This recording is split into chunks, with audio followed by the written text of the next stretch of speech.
Hello guys, welcome back to the channel. This video will be showing you how you can remove Capcut watermark that usually appear at the end of your video project.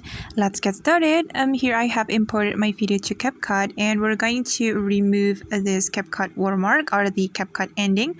So the first thing we should do is clicking on the ending like this.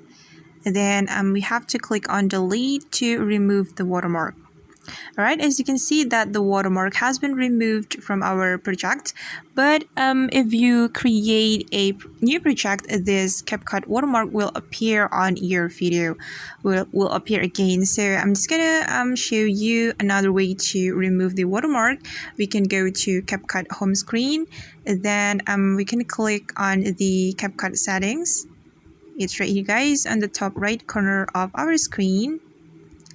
Just tap on it. Alright, and after that we can turn off default ending by clicking on this toggle button. Just click on the toggle button, then click on discard.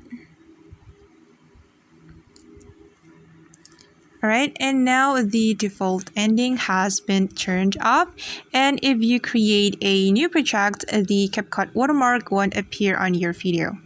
Okay guys, that's how we can remove Capcut watermark. I hope this video will be useful for you. Thank you so much for watching and see you on the next video.